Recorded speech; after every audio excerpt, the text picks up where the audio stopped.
Anytime there is large-scale suffering, be it an earthquake, a war, or a hurricane, among the many groups jumping into action to help is Samaritan's Purse. The organization, based in Boone, North Carolina, often travels thousands of miles to help people. This week, the suffering is in their backyard. Their famous truck full of supplies rolled out today, and they didn't have to go far.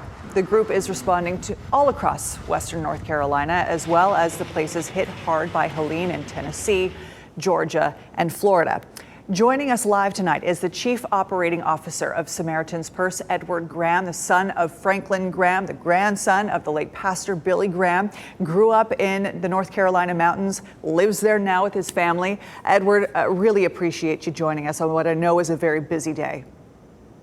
Yeah, Ashley, thanks for having us, and it has been busy. I just left a friend I grew up with right beside the ministry here. I was at his house earlier today. His wife works for us in our Operation Christmas Child, and his home was completely flooded in the bottom. So was his mother. She lost her bedroom, the house next door.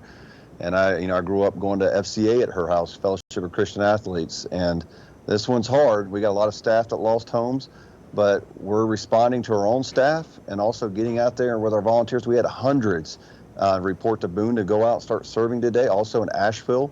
And as you already mentioned, we're in Georgia and 2 locations in Florida due to this storm. So we're working. It's just, it hurts because this is home. Yeah, how does this hit you personally? You're responding, as you said, to staff. This is happening in your backyard. It is, but it's also, it's that much more special. Now this community gets to see what Samaritan's Purse and how God uses the resources and equipment to help others. And it's not just the regular disaster relief equipment we're used to after hurricanes, but it's also medical. We're set up here in Watauga County and in Avery with our medical equipment, where we're helping with oxygen tents, but we're setting up a Tier 1 hospital in Avery. We love people. We want to serve in the name of Jesus Christ, but when it truly is your next door neighbor, it is a little different. But I love the people of the mountains of North Carolina. People working to take care of each other, love one another. I've seen so much grace and service to one another. We're truly proud. I love being from Boone, and so it's good to be home after years in the military, but serving here. Hey, I want to play a clip of a video that Samaritan's Purse posted online. It really hits at the heart of what folks are dealing with that you've been talking about. Let's watch. The east coast of the United States just got decimated by Hurricane Helene.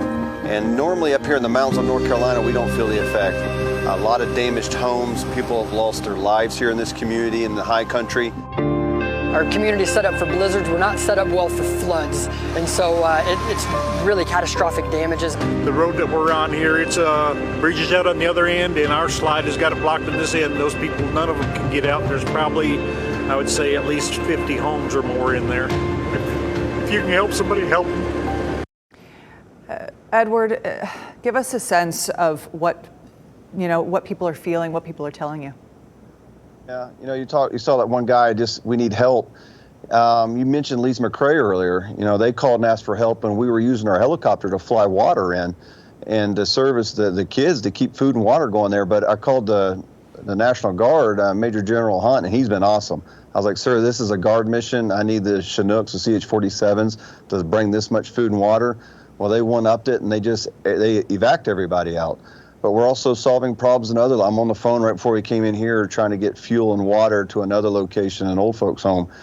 And God's given us the resources and the connections to be able to respond. But this is such a huge travesty. I don't know. I appreciate people covering it.